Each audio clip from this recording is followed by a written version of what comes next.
بسم اللہ الرحمن الرحیم۔ السلام علیکم۔ ہمارے چینل ہارر سٹوری ٹائم میں خوش آمدید۔ نئے آنے والوں سے گزارش ہے کہ ہمارے چینل کو سبسکرائب کریں اور ویڈیو سب سے پہلے سننے کے لیے بیل آئیکن کو کلک کریں۔ یہ واقعہ میرے ایک دوست کے ساتھ پیش آیا، اسی کی زبانی سنیے۔ میرا نام عادل ہے، میں لاہور میں رہتا ہوں۔ میرے ساتھ ایک خوفناک واقعہ پیش آیا۔ یہ سن 2012 کا واقعہ ہے۔ میں ایک ٹرانسپورٹ کمپنی میں لاجسٹک کا انچارج تھا۔ میرے 2 بچے ہیں، ایک بیٹا اور ایک بیٹی۔ میں ٹاؤن شپ میں رہتا تھا۔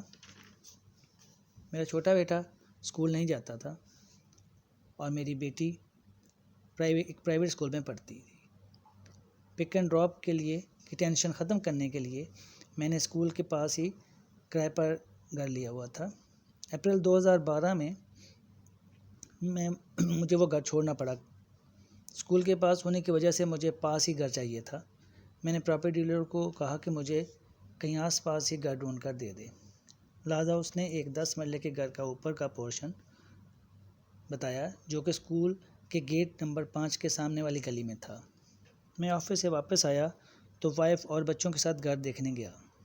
2 بیڈ، اٹیچ باتھ، ٹی وی لاؤنج اور ٹیرس اور کچن کے علاوہ ایک چھوٹا سا اسٹور روم بھی تھا۔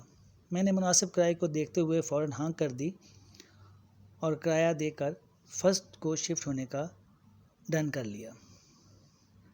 میں اور میری فیملی نئے گھر میں شفٹ ہو گئے۔ یہاں یہ بتاتا چلوں کہ نیچے والے پورشن میں بھی ایک بڑی فیملی رہتی تھی، وہ بھی کرائے پر تھے۔ نیچے گیراج بڑا تھا، لہٰذا نیچے والوں کی گاڑی کے ساتھ میری گاڑی بھی کھڑی ہو جاتی تھی۔ تقریباً 10 دن ہمیں رہتے ہوئے ہو گئے۔ 1-2 بار چھوٹے بیٹے نے کھیلتے ہوئے خالی ہاتھ واپس آنا تو میں نے پوچھنا کہ آپ کی بال کہاں ہے، تو اس نے بتانا کہ ایک آنٹی اسٹور میں ہے، وہ بال نہیں دیتی۔ میں نے اسے مذاق سمجھا اور وائف سے کہا کہ اسی بھی اسکول میں بھیجو، کافی شرارتی ہو گیا ہے۔ میں نیوز پڑھنے اور سننے کا بھی شوق رکھتا تھا، لہٰذا سنڈے کے سنڈے نیوز پیپر بھی لگوایا ہوا تھا۔ گرمیوں کے دن تھے، ہم سب رات کو سوئے ہوئے تھے۔ مجھے اے سی میں ذرا زیادہ ٹھنڈ لگی تو میں اکیلا ساتھ والے کمرے میں بیڈ پر جا کر لیٹ گیا۔ ابھی سویا ہی تھا کہ ایسے لگا جیسے کمرے میں بہت سارے لوگ دوڑ رہے ہیں۔ میں ہڑبڑا کر اٹھ بیٹھا، دیکھا تو کچھ بھی نہیں تھا۔ میں ڈرا اور جا کر وائف کو جگایا اور بتایا کہ تم روم میں آئی تھی؟ بولی نہیں، میں تو سو رہی تھی۔ خیر، میں نے کہا کہ میں نے خواب میں دیکھا ہے، شاید میں ڈر گیا ہوں، ابھی ادھر ہی سوتا ہوں۔ اگلے دن سنڈے تھا، سب سوئے ہوئے تھے۔ میں صبح اٹھ گیا اور ٹیرس پر جا کر دیکھا تو اخبار والے نے ابھی اخبار نہیں پھینکا تھا۔ ٹیرس سے ایک لکڑی کی سیڑھی اوپر چھت پر جاتی تھی۔ میں نے سوچا کافی ٹائم ہو گیا ہے، یقیناً اخبار والے نے زور سے پھینکا ہے اور وہ چھت پر چلا گیا ہوگا۔ ٹی وی روم کے اندر سے ٹیرس پر جانے کے لیے لکڑی کا دروازہ تھا اور اس کے باہر سیفٹی کے لیے جالی کا دروازہ بھی تھا۔ میں نے لکڑی والا دروازہ کھولا اور جالی والے دروازے کو بند کر کے اوپر چھت پر اخبار دیکھنے گیا، مگر وہاں اخبار نہیں تھا۔ میں واپس سیڑھی سے اتر کر نیچے ٹیرس پر آیا تو دیکھا کہ اخبار پڑا ہوا تھا۔ میں نے اخبار اٹھا کر جیسے ہی مڑا تو بہت حیران ہوا اور مجھے بہت جھٹکا لگا۔ جالی والا دروازہ کھلا ہوا تھا جبکہ لکڑی والا دروازہ بند تھا۔ میں نے سوچا وائف بھی اٹھ گئی ہوگی اور اس نے گرمی کی وجہ سے دروازہ بند کیا ہوگا۔ میں اخبار کے ساتھ اندر آیا تو سب ویسے ہی سو رہے تھے۔ میں نے وائف کو جگایا اور پوچھا کہ تم ٹیرس پر آئی تھی؟ تو وہ بولی میں تو سو رہی تھی۔ اس نے ناشتہ کے بعد بچے کھیلنے لگ پڑے تو میں نے وائف سے پوچھا کہ تمہیں بھی اس گھر میں کچھ عجیب سا محسوس ہو رہا ہے؟ اس نے کہا کہ بیٹی نے مجھے 1-2 بار اسٹور کی طرف اشارہ کرتے ہوئے کہا ہے کہ اندر آنٹی بال مانگتی ہیں۔ میں نے ڈانٹ دی اور پھر ایک اور بات کہ کچن کے اندر سے بہت بری اسمیل آتی ہے۔ ابھی ہم باتیں کر رہے تھے کہ کچن میں سے زور سے کسی چیز کے گرنے کی آواز آئی۔ میں اور وائف جلدی سے کچن میں گئے تو وہاں کچھ بھی نہیں تھا۔ اگلے دن میں روٹین میں آفس چلا گیا۔ واپس آیا تو وائف کو کافی ڈسٹرب اور پریشان دیکھا۔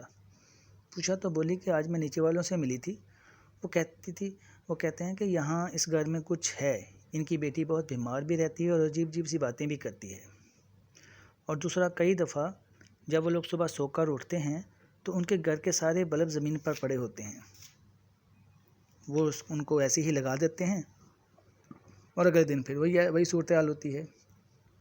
میں نے کہا کہ یہ ہمارے ساتھ کچھ ایسا نہیں ہو رہا۔ خیر میں نے وائف کو کہا کہ ایسا کچھ نہیں ہے، ایسے ہی ان کو لگا ہوگا۔ وائف کو تو تسلی دے دی، مگر میں خود بہت پریشان ہوا۔ ابھی ایک ماہ بھی نہیں ہوا گھر رینٹ پر لیے ہوئے، ابھی اس کو چھوڑ کر کہاں جاؤں گا؟ میں نے پھر دوسرے پراپرٹی ڈیلر کو فون کیا تو اس نے مجھے پوچھا کہ کہاں رہتے ہو؟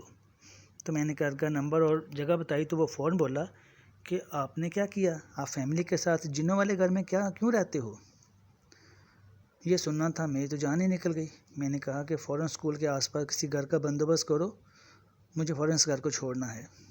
تقریباً اگلے ایک ہفتے میں دوسرے گھر کا بندوبست تو ہو گیا، مگر یہ ہفتہ بہت بےہنگ گزرا۔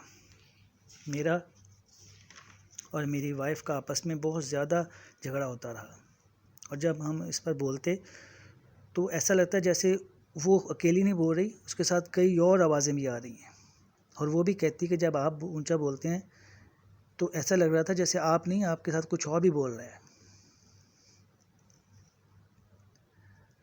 ہم سکون سے ٹی وی لاؤنج میں بیٹھے ہوئے تھے، ایک دم سے ایسا لگتا کہ کسی نے کوئی چیز اٹھا کر دیوار پر ماری ہے، اور ایسا شور ہوتا تھا جیسے بہت سارے لوگ آپس میں لڑ رہے ہیں۔